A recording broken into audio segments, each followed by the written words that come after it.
Hi everyone. So this day, you might have heard about the US election and who have won. So if you will closely see the 50 states in the US, majority of the states has been acquired by President Trump, right? And there is a slight difference between Indian election and the American election because in American election, if like for example Democrats and Republicans, right? So the Democrats are obviously Kamala Harris and the Republicans are Trump, right? So the election, what actually happens in the America is that if one party have won the most number of seats in one state, so the whole number of seat in that state will go to that party. So for example in Nevada, if there are 20 seats and the Democrats have won, let's suppose 15 seats, and the Republicans have only got 5 seats, so all the 20 seats combined will go in favor of Democrats, which have won 15 seats. So that's basically how the US election happens. And then you might also have heard the news about today that 99% chances are that Trump is going to win the election, and which is by far now has almost, it has become a straight line that he is going to become the president, right? So, what geopolitical things or what geopolitical ideologies will be affected, and how many countries from NATO, Western allies, India, what will be the effect of that on the other countries, how it is going to affect them. So, in this video, I'm going to give you some arguments. I hope you might like this. So, the first thing is, if we talk about India, right?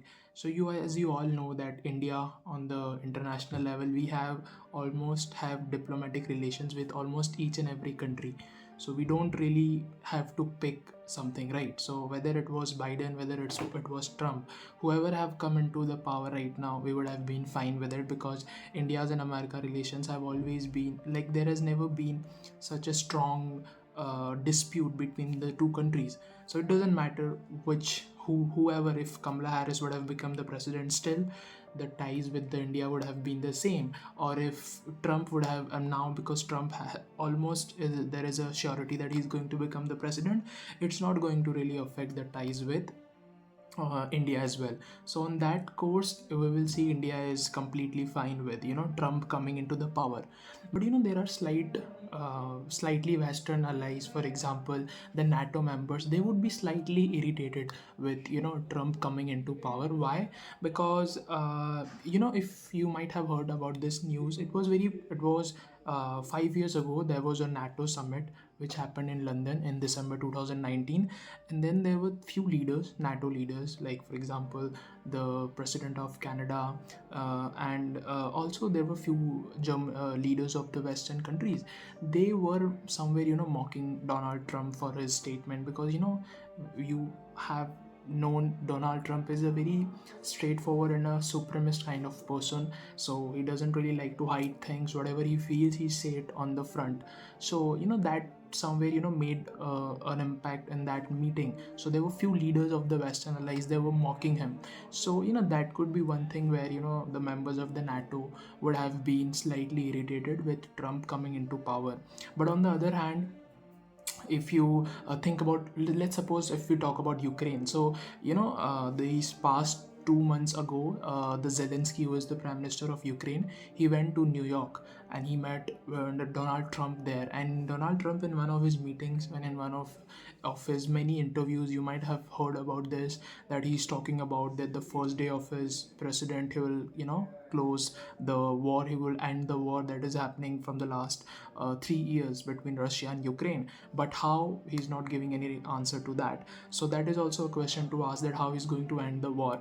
So from the Ukraine perspective, I think Trump coming into power will benefit the Ukraine. And I have already told you about the India. India is going to be fine with even Trump coming into power, or even Kamala Harris coming into power.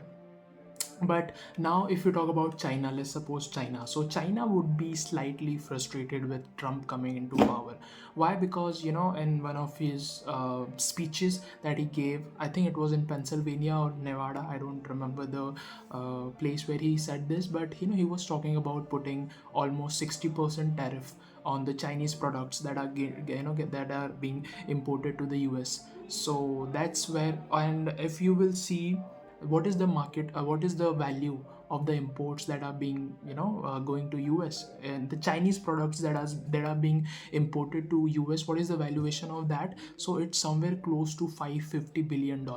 So $550 billion, and now just imagine 60% tariff on that amount.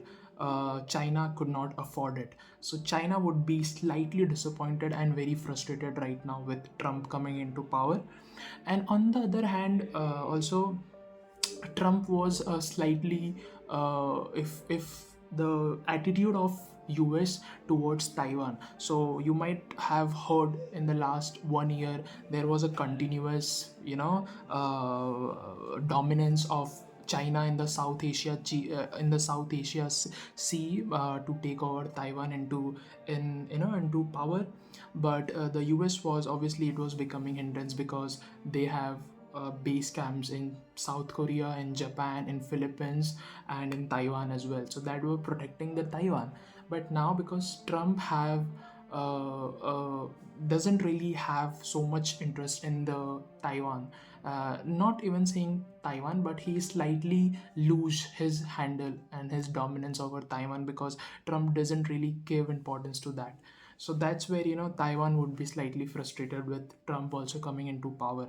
But it was a election where right now, if you will see, Trump is like leading with 277 seats, and then the Democrats, the Kamala Harris, they are right now at 213 seats. But as I already told you, if you would have seen that graph of America and US, where there are certain states which are marked by red color, and then there are certain states which are marked by blue color.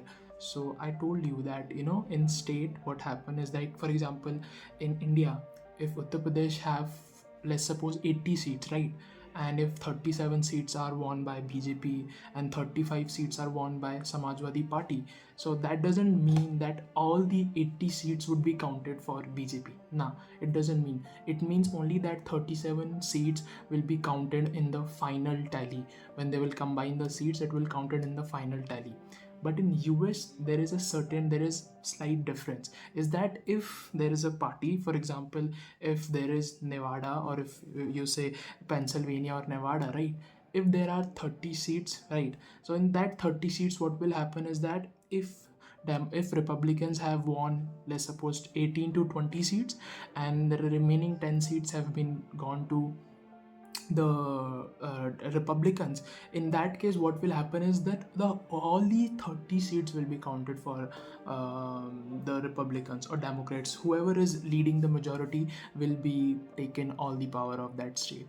So that's exactly what happened in the US, and we in India doesn't happen like that. All the seats went to their respective parties individually. There is no taken power of majority of the seats. So that's what I try to explain it to you, and I would make at least a little bit of sense right now. And right now I still have to research a lot of things to make videos in the upcoming 2 or 3 days. I would make it slightly better and slightly more visual appealing video with a bit of editing as well. So if you like this video, you can comment, and you can share if you want. Thank you so much for watching and giving your time.